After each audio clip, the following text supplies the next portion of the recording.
Hello everyone. आज हम लोग पढ़ेंगे पदार्थ क्या होता है। यह रसायन विज्ञान का हमारा टॉपिक है कि पदार्थ क्या होता है। ठीक है। और पदार्थ किस चीज़ का बना होता है या किस अवस्था में पाया जाता है, क्या होता है। ठीक है। तो वैसे जाने तो हमारी जो दुनिया है, ठीक है, यानी कि पूरा जो ब्रह्मांड है वो हमारा सिर्फ दो चीज़ का बना हुआ है। ठीक है। वो जो पहला होता है उसको कहते हैं पदार्थ, और जो दूसरा होता है उसको कहते हैं विकिरण। ठीक है। तो पदार्थ और विकिरण में क्या अंतर है, ठीक है, ये हम अभी जानने वाले हैं। ठीक है। तो ये हो गया हमारा पदार्थ। ठीक है। जिसको इंग्लिश में कहते हैं मैटर। ठीक है। MATTER। ठीक है। और दूसरा जो होता है वो होता है विकिरण। ठीक है। विकिरण। ठीक है। रेडिएशन। रेडिएशन। ठीक है। तो हमारी जो दुनिया है, ठीक है, दो चीज़ों का बना हुआ है। पहला जो होता है उसको कहते हैं पदार्थ, और दूसरा जो होता है उसको कहते हैं विकिरण। ठीक है। That means radiation. ठीक है। तो पदार्थ जो होता है, ठीक है, पदार्थ क्या होता है, ठीक है, पदार्थ वह होता है जिसमें द्रव्यमान होता है। ठीक है। जिसमें भार होता है। ठीक है। जिसकी एक आकृति होती है। ठीक है। या आयतन होता है कि नहीं। इस तरह से हम इसको दोनों को मतलब कि बता सकते हैं कि दोनों में अंतर क्या है। ठीक है।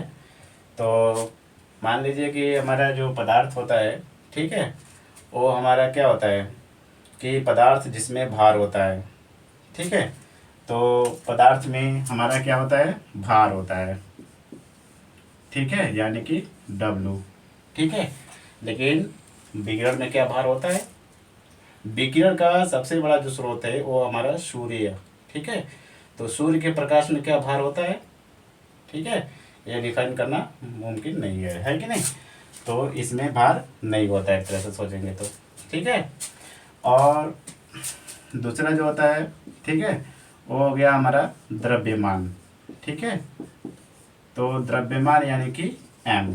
ठीक है। तो आप लोग बताइए कि विकिरण में क्या भार हो, ये द्रव्यमान होता है, ठीक है, मास होता है, नो, मासलेस होता है। क्या होता है, मासलेस। मासलेस। ठीक है। और तीसरा जो होता है वो हमारा क्या हो गया, आयतन। ठीक है। आयतन यानी कि भी। ठीक है। वॉल्यूम। ठीक है। तो पदार्थ जो होता है उसमें क्या होता है कि एक तरह से आयतन होता है। ठीक है। कि पदार्थ के मतलब कि जो आयतन होता है, इसमें क्या होता है, आयतन होता है। और विकिरण में इसका इतना बड़ा आयतन है कि कोई जान भी नहीं पाएगा। ठीक है। कि कितना बड़ा इसका आयतन है, क्योंकि ये इनफाइनाइट से आ रहा है। ठीक है। बहुत दूर से आ रहा है, जिसका मतलब कि प्रकाश जो होता है वो ब्रह्मांड के जितने भी ग्रह हैं वो सभी के ऊपर पड़ रहा है। तो इसको बताना मुमकिन नहीं है कि इसका कितना बड़ा आयतन है। ठीक है। तो ये हमारा आयतन। ठीक है, नौ आयतन। ठीक है। और बहुत सारी चीज़ों से डिफाइन कर सकते हैं कि पदार्थ और विकिरण क्या है कि नहीं। तो हम लोग आज पढ़ेंगे, ठीक है, अच्छे से पढ़ेंगे कि पदार्थ क्या होता है। ठीक है। तो पदार्थ क्या होता है, ठीक।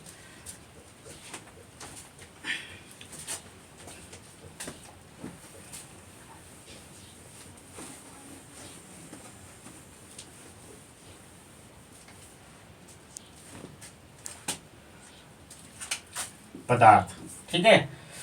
तो पदार्थ वह होता है जिसमें आयतन होता है, जिसमें भार होता है, जिसमें द्रव्यमान होता है। ठीक है।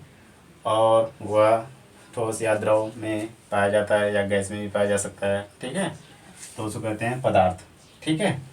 तो पदार्थ कितने प्रकार के होते हैं, ठीक है, यानी कि पदार्थ की अवस्था कितनी होती है, तीन होती है। ठीक है। जो पहला होता है उसको कहते हैं ठोस, और जो दूसरा होता है उसको क्या कहते हैं, द्रव। ठीक है। और जो तीसरा होता है उसको क्या कहते हैं, गैस। ठीक है। ठोस यानी कि सॉलिड, और द्रव यानी कि लिक्विड, लिक्विड, और एक गैस का गैस, गैसेस। ठीक है, तो ये पदार्थ की अवस्थाएं हैं कि पदार्थ तीन अवस्थाओं में पाई जाती है। पहला जो होता है उसको कहते हैं ठोस, और दूसरा जो होता है उसको कहते हैं द्रव, तीसरा जो होता है उसको कहते हैं गैस। ठीक है, तो सबसे पहले हम ठोस को पढ़ेंगे। ठीक है, तो ठोस क्या होता है? तो ठोस का परिभाषा हम इस प्रकार से देंगे कि ठोस की एक निश्चित आकृति एवं आकार होती है।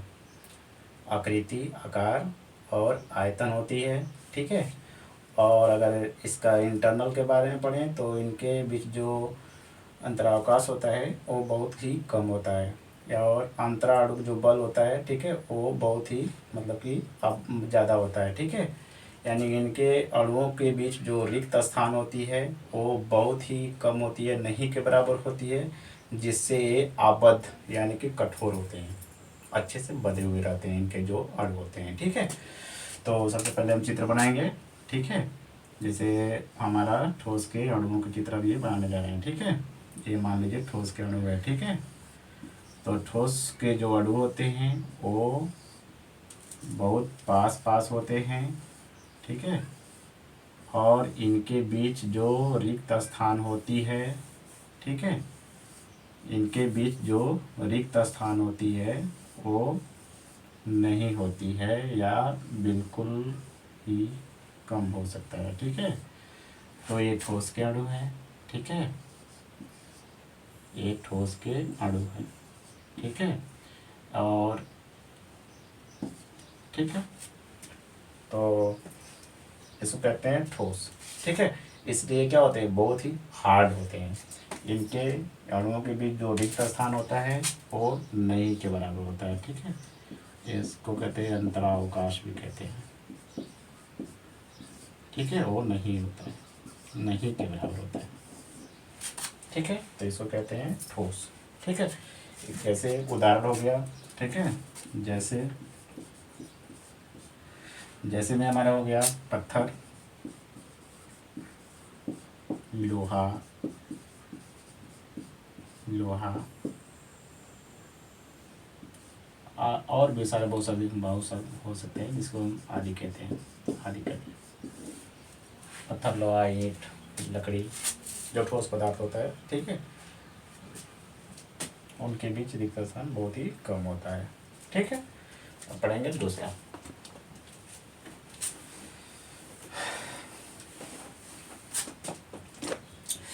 दूसरा जो होता है उसको कहते हैं द्रव।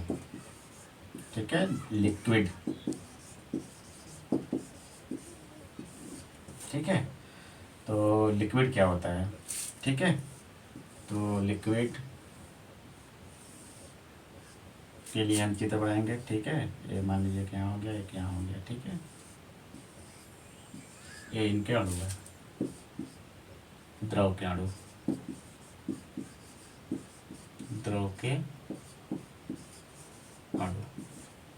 ठीक है, यानी कि द्रव का परिभाषा हम इस प्रकार से बोलेंगे कि इसका जो आयतन होता है वो निश्चित होता है। ठीक है, लेकिन आकार और आकृति, ठीक है, और निश्चित होता है। ठीक है, उसे कहते हैं द्रव। ठीक, और एक परिभाषा और बनता है, जैसे मान लीजिए ठोस में बताए थे कि ठोस के जो अणु होते हैं बिल्कुल पास पास होते हैं, और जो द्रव के जो अणु होते हैं, ठीक है, ये कुछ दूर दूर होते हैं। ठीक है, इसलिए आबद्ध नहीं होते हैं। ठीक है, और आबद्ध न होने के कारण ये मतलब कि गिरते रहते हैं और उठते रहते हैं। ठीक है, इसलिए हम उसको संभाल नहीं सकते हैं, इसलिए कोई बर्तन में रखेंगे तो वो उसी का आकार ले लेता है। ठीक है, लेकिन उसका आयतन निश्चित होता है। ठीक है, इनके बीच रिक्त स्थान है कि नहीं, रिक्त स्थान। ठीक, उदाहरण हो गया। ठीक है, उदाहरण में से हो गया जल। क्या हो गया, जल। ठीक है, वाटर। ठीक है, और बहुत सारा हो सकता है, जैसे तेल हो गया, है कि नहीं, तेल हो गया आदि। ठीक। अब एग्जाम्पल के थ्रू समझेंगे कि द्रव के बीच रिक्त स्थान कैसे होता है। ठीक है, तो मान लीजिए कि एक गिलास है, ठीक है, एक गिलास पानी है, ठीक है, पानी का जो लेवल है यहाँ तक है, मान लीजिए ये पानी का लेवल है, ठीक है, और इसमें जल भरा हुआ है, ठीक है, जल है, ठीक है, और जल का जो लेवल है यहाँ तक है, ठीक है। इसमें मिलाना है क्या, चीनी, ठीक है। जब चीनी को इसमें जब मिलाते हैं, ठीक है, मान लीजिए 200 ग्राम चीनी है, ठीक है, 200 ग्राम, ठीक है, और ये 500 ग्राम हमारा क्या है, 500 मिलीलीटर, ठीक है, 500 मिलीलीटर, ठीक है, जल है, ठीक है। तो दोनों ये क्या है कि जो जल है, ठीक है, इस जल में हम चीनी को मिलाएंगे, ठीक है। तो जो चीनी होता है, चीनी के जो कण हैं, ठीक है, वो मतलब कि इसमें लुप्त हो जाएंगे, ठीक है। कहने के मीन से हुआ कि हमको मिलेगा क्या, शरबत, क्या मिलेगा, शरबत मिलेगा, ठीक है। लेकिन शरबत इसको कहते हैं शरबत, ठीक है। तो इसको हम आसानी से जान सकते हैं, ठीक है, कि जब हम मान लीजिए कि आधा मतलब कि 500 ml हमारा जो जल है, इस जल में जब 200 ग्राम चीनी मिला है, ठीक है, तो पानी का लेवल नहीं बढ़ा, ठीक है, जो पानी का जो लेवल था वो नहीं बढ़ा, ठीक है, और पता भी नहीं चला कि चीनी कहाँ गया, है कि नहीं। चीनी को हम इसमें जब डाल दिए, तो डालने के बाद जब उसको बढ़िया से हिला करके, ठीक है, हिलाने के बाद जब छोड़ दिए तो शरबत बन गया, ठीक है। तो शरबत में चीनी जो है, ठीक है, कहाँ गया आखिर में, है कि नहीं। तो जो चीनी जो हमारा है, ठीक है, वो ये जो रिक्त स्थान है, ठीक है, वो रिक्त स्थान में जा करके एडजस्ट हो गया, ठीक है, समा गया, ठीक है, और पानी का लेवल नहीं बढ़ा, ठीक है। अगर यही क्रिया अगर आप और उसमें चीनी डालते रहें, ठीक है, चीनी डालते रहें, चीनी डालते रहें, और एक ऐसा समय आएगा कि चीनी नहीं घुलेगा, ठीक है। तो चीनी नहीं घुलेगा तो हम उस समय समझ जाएंगे कि जो जो हमारा, ठीक है, जो चीनी है, ठीक है, वो इस रिक्त स्थान में भर चुका है, ठीक है, और इनके बीच जो रिक्त स्थान है वो फुल हो गया है, ठीक है, और फुल होने के कारण चीनी हमारा फिर बाद में नहीं घुल रहा है, ठीक है। तो ये एग्जाम्पल के थ्रू हम लोग समझ गए, ठीक है, कि जो द्रव होता है, द्रव के बीच जो अणु होते हैं उनके बीच रिक्त स्थान होता है, और ठीक है, आयतन इसका निश्चित होता है। जैसे इसका आयतन है, हमारा पानी का जो आयतन है, ठीक है, लेवल जो है पानी का, ठीक है, आयतन जो है वो निश्चित है, ठीक है, लेकिन जब चीनी मिलाने पर भी ये निश्चित ही रहा, है कि नहीं। और चीनी कहाँ गया, चीनी हमारा रिक्त स्थान में समाहित हो गया, ठीक है। तो ये हमारा हो गया द्रव, ठीक है। अब हम जानेंगे गैस के बारे में, ठीक है।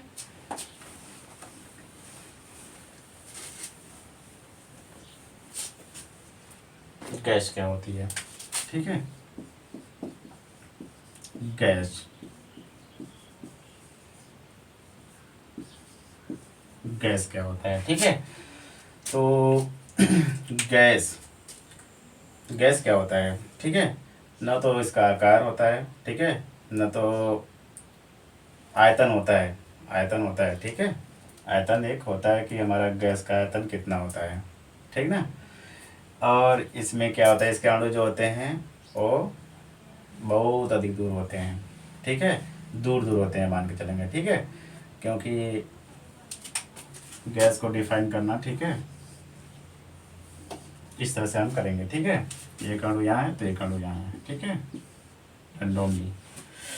तो गैस के जो अणु होते हैं वो बहुत दूर दूर होते हैं, गैस के अणु, ठीक है, गैस के अणु बहुत दूर दूर होते हैं, ठीक है। इसलिए जब कोई जो स्प्रे होता है या तो जो इत्र होता है, इत्र का जब ढक्कन खोला जाता है तो बहुत दूर दूर तक सुगंध फैलाता है। ठीक है, तो इसको कहते हैं गैस। या कोई अगरबत्ती हो गया, एक रूम में जला देंगे, तो जलाने के बाद वो गैस जो होते हैं वो बहुत दूर दूर जाते हैं। ठीक है, और समझ जाएंगे कि ये हमारा गैस है। ठीक है, इस तरह से पदार्थ को हम समझ गए। ठीक है, कि पदार्थ 3 अवस्थाओं में पाए जाते हैं, ठोस, ठोस, द्रव और गैस। ठीक है, ओके।